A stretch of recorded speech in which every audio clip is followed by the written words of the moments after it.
नारायण नारायण।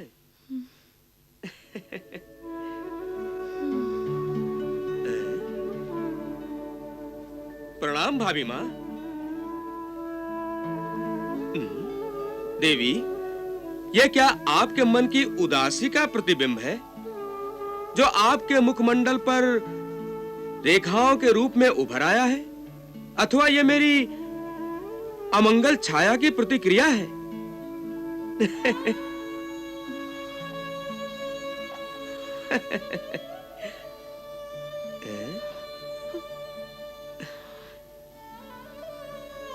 भाभी माँ, क्या बात है? त्रिदेवों की माता और दुखी? आश्चर्य है। मां होकर भी अपने पुत्रों को उचित वात्सल्य न दे सकी।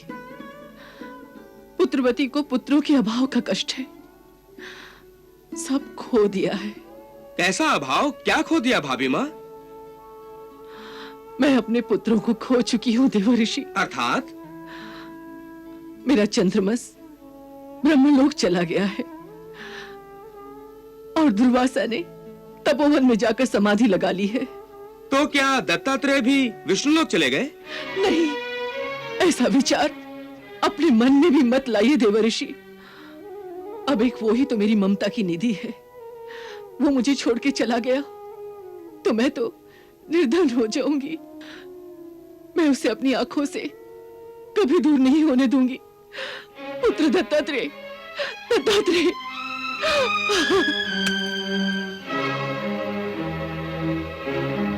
नारायण नारायण।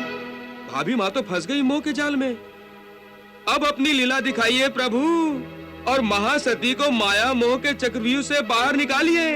नारायण नारायण।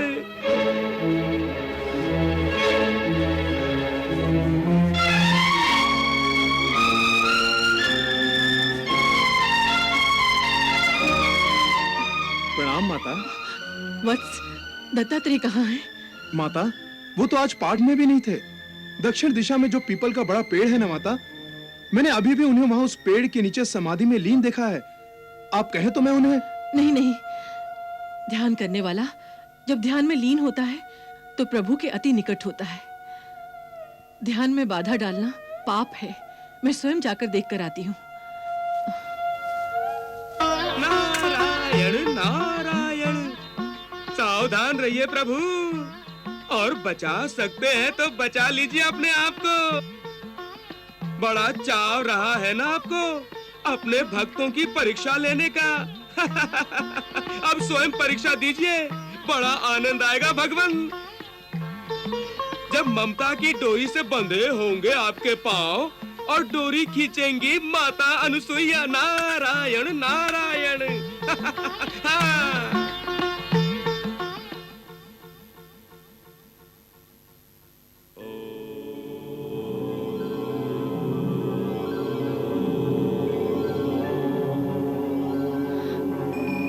दत्तात्रेय,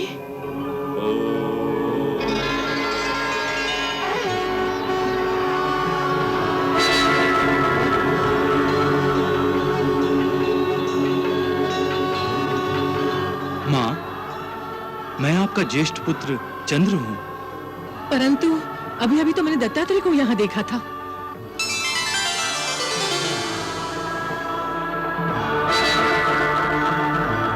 दत्तात्रेय को कैसे देख सकती है माता? मैं तो यहाँ दुर्वासा बैठा हूँ।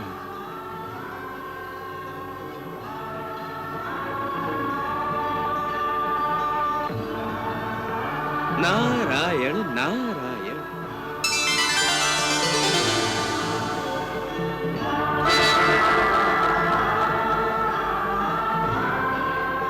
दत्तात्रेय? हाँ माता श्री, मैं ही चंद्र हूँ, मैं ही दुर्वासा हूँ और मैं ही दत्तात्रेय हूँ। मैं ही ब्रह्मा हूँ, मैं ही विष्णु हूँ और मैं ही महेश हूँ।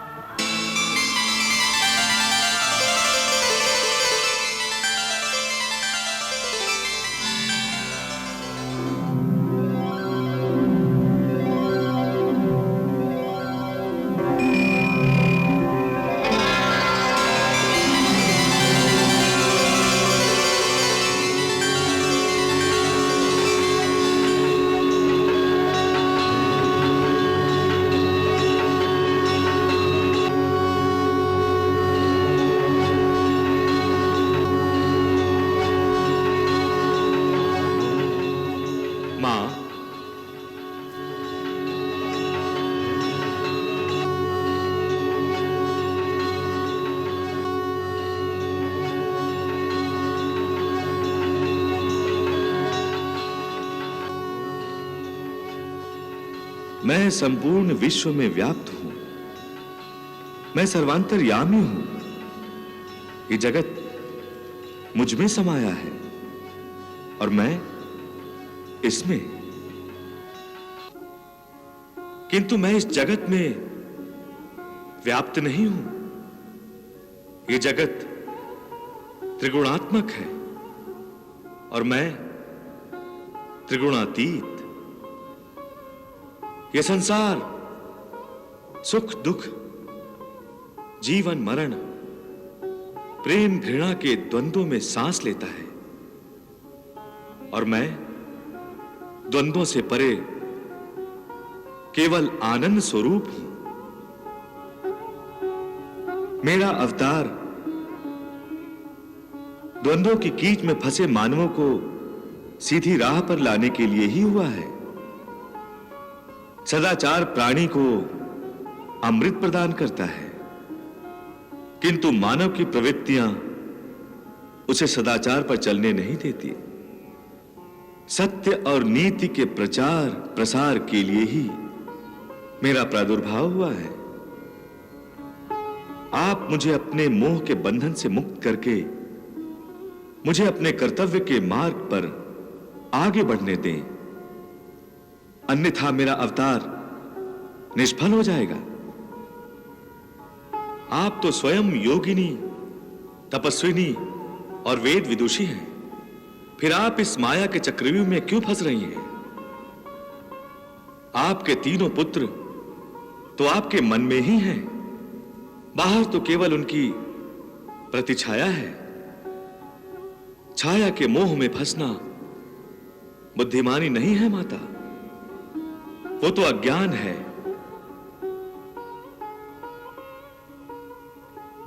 प्रभु, अब आप ही अपनी माता को इस मोह जाल से निकाल सकते हैं।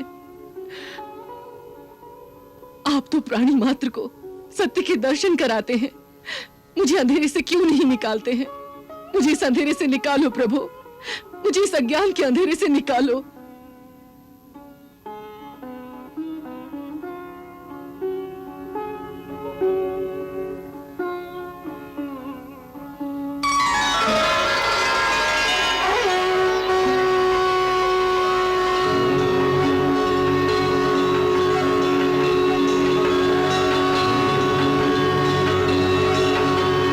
दत्तात्रेय की मुट्ठी में अखिल लोक धन्य है।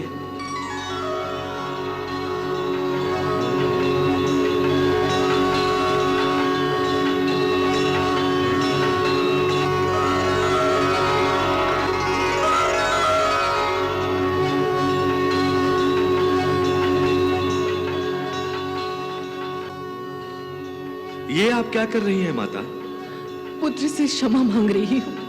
मां का दूसरा नाम क्षमा ही है जो आपके पास है, फिर उसे क्यों मांग रही हैं?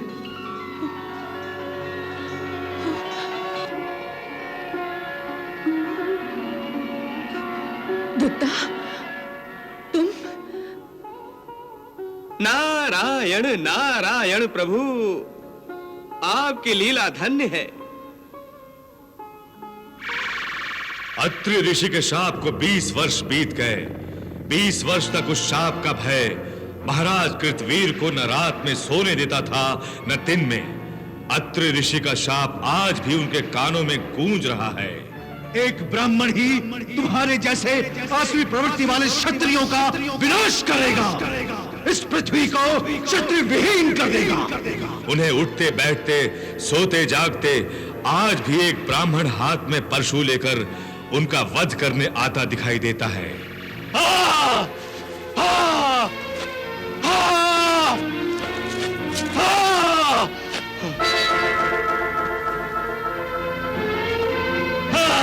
नहीं, आगे मत बढ़ो, आगे मत बढ़ो।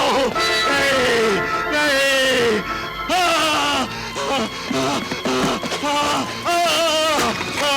आगे मत बढ़ो, नहीं आगे मत बढ़ो, नहीं वहीं रुक जाओ, नहीं आगे मत बढ़ो।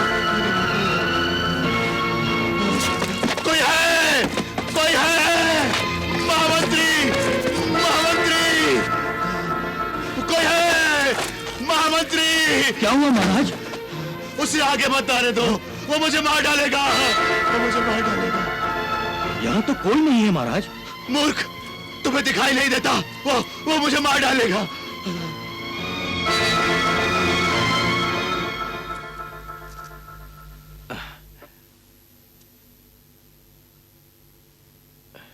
महाराज, ये तो गर्ग मुनि है।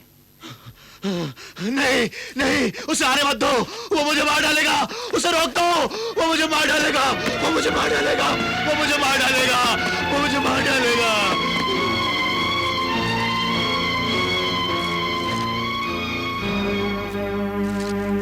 प्रणाम गुरुदेव।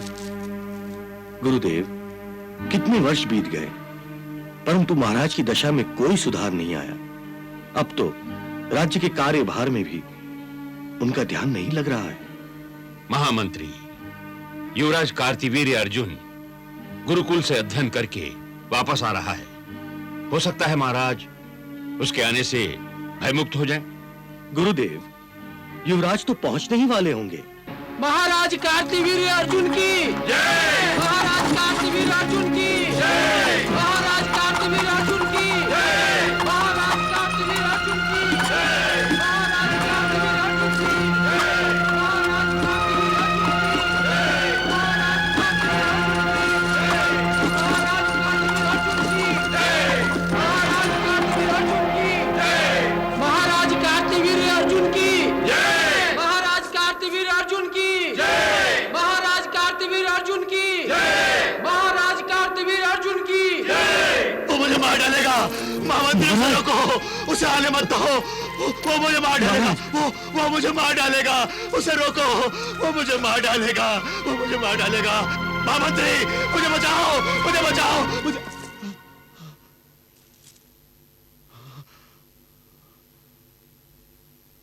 पिताश्री, तुम? प्रणाम पिताश्री। अच्छा हुआ पुत्र, तुम आ गए। महामंत्री, पुत्र, महामंत्री को समझाओ, वो मेरी बात का विश्वास नहीं करते हैं। इन्हें समझाओ, मेरी बात का विश्वास नहीं करते हैं पुत्र, इन्हें समझाओ, इन्हें समझाओ। वो देखो, वो आ रहा है।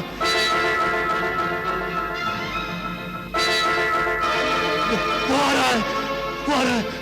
कौन आ रहा है? कौन आ रहा है पिताश्री? ब्राह्मण, ब्राह्मण पुत्र। कहाँ? वो देखो, ब्राह्मण पुत्र आ रहा है, वो देखो। वो उसके हाथ में फरसा है।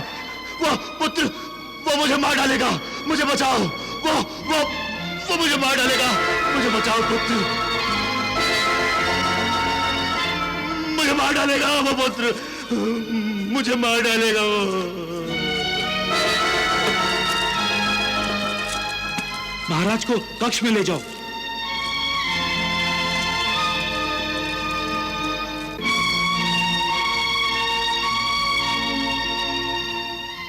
गुरुदेव, प्रणाम गुरुदेव। गुरुदेव, पिताश्री की ऐसी दशा और मुझे पता तक नहीं। युवराज, राजा कृतवीर्य अपना मानसिक संतुलन खो बैठे। पर क्यों? कारण क्या है? कारण है शाप।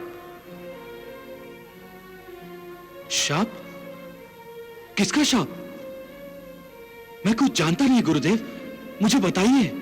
युवराज, तब आप गुरुकुल में अध्ययन कर रहे थे जब आपके पिताश्री महर्षि अत्रि और उनकी पत्नी महासती अनुसुईया का अपहरण करने के लिए अत्रि आश्रम पहुंच गए। उस अपराध के दंड स्वरूप महर्षि अत्रि ने आपके पिताश्री को शाप दिया कि जिस तरह उन्होंने ब्राह्मणों का अनादर किया है, उनकी मृत्यु भी ब्राह्मण के हाथ से ही होगी। उस दिन से महाराज सदा ब्राह्मणों से डरते हैं। वो ब्राह्मण अन्य किसी को दिखाई नहीं देता। ये उनके मन का भय है जिसने उन्हें पागल जैसा बना दिया है। गुरुदेव, इसका कोई उपाय नहीं? नहीं युवराज, जिसके मन में मृत्यु का भय कुंडली मार के बैठ जाए, उसे संजीवन मंत्र भी जीवन नहीं दे सकता। धीरज रखिए युवराज, अब आपको ही राज्य संभालना है और अपने साम्राज्य की रक्षा करनी है। आइए।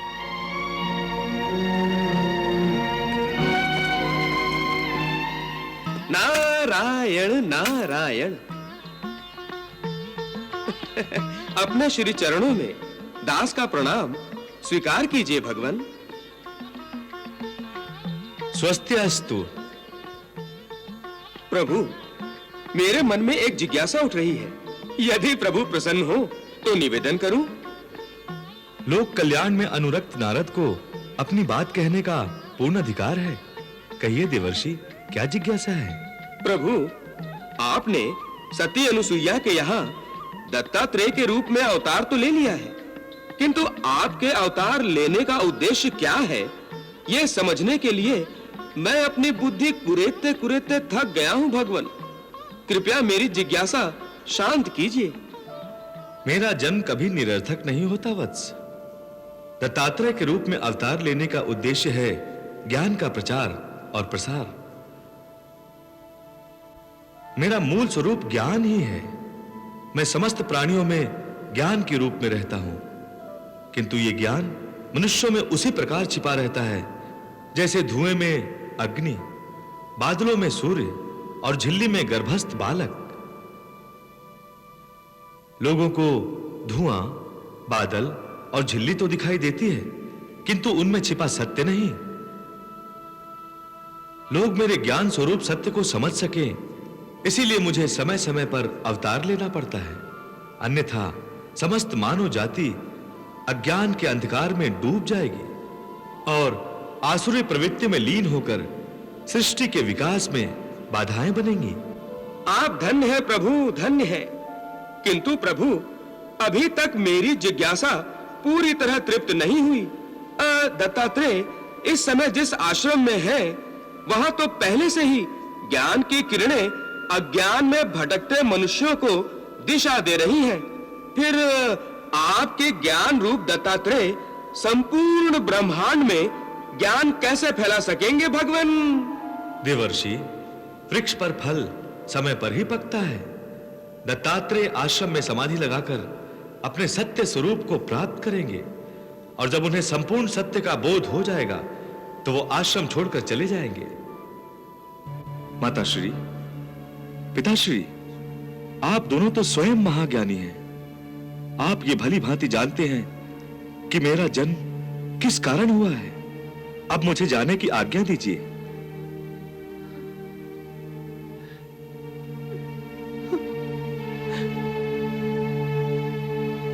मुझे ये जीवन मानव जीवन को मार्गदर्शन देने और दिशा देने के लिए ही मिला है।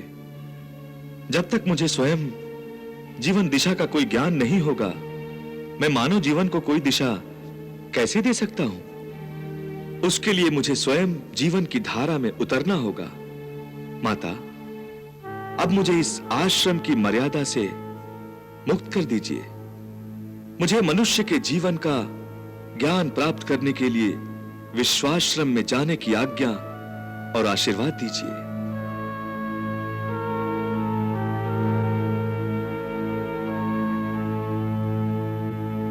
जाओ वत्स, अब मैं तुम्हें नहीं रोकूंगी। शुभास्तु ते पंथान।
नारायण नारायण।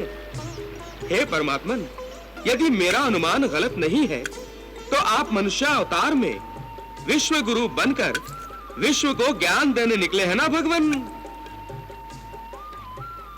हे गुरुओं के गुरु दत्त गुरु, वैसे तो आप सर्वज्ञानी हैं प्रभु, किंतु ये पृथ्वी लोकवासी बड़े ही संकीर्ण विचारों वाले, बड़ी संदिग्ध मनोवृत्ति वाले और बड़े ही अविश्वसनीय होते हैं। वे आप पर शीघ्रता से विश्वास नहीं करेंगे प्रभु। अच्छा, हाँ, तो आपने उन्हें क्या गुरु मंत्र देना है यह आपने पहले से ही सोच रखा है। चलिए भगवान, हमें भी आपकी लीला देखने को मिलेगी।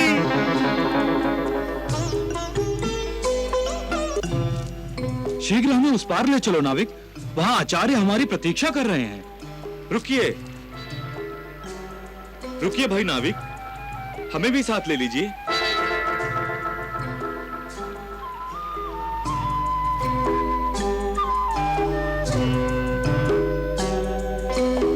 प्रतीक्षा करो, ये नाव हमें उस पार छोड़कर वापस आ रही है। नाविक, शीघ्रता से ले चलो हमें। इस नाव में स्थान तो है, उसे भी ले चलिए। नहीं नहीं, वो हमारे आश्रम का नहीं है, वो हमारे साथ नहीं आ सकता। चलो। चलो।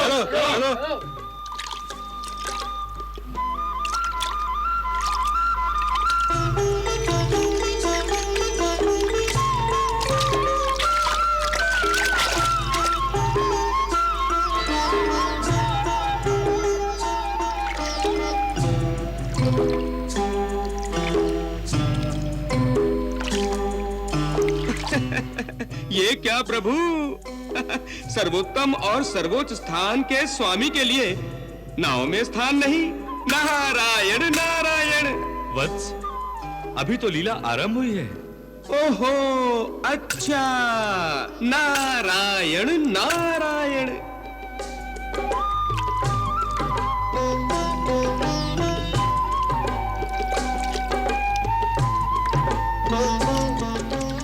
देखो बेचारा कैसी ललचाई हुई नजरों से देख रहा है हमें। हाँ, हो सकता है उसे भी अपने आचार्य से मिलने की शीघ्रता हो। शीघ्रता है, हवा में उड़कर नदी पार कर ले।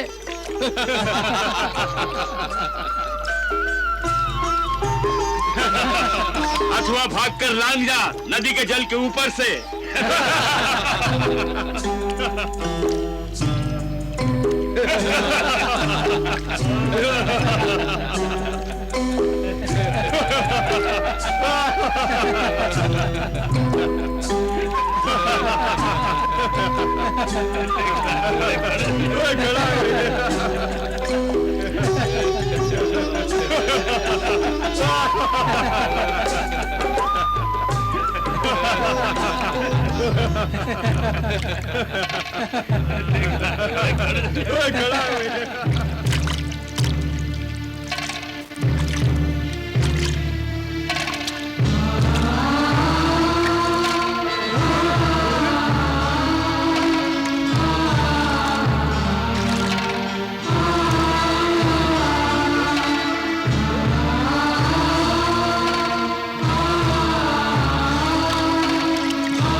जो मैं देख रहा हूं वो सत्य है क्या? हाँ,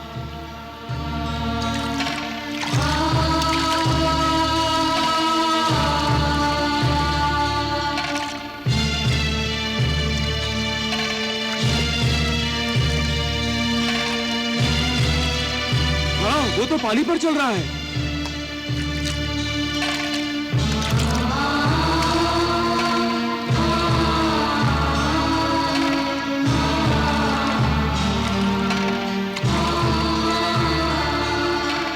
कहाँ गया?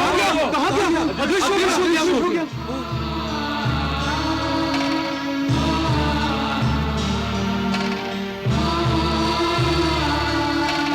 तो चमत्कार हो गया।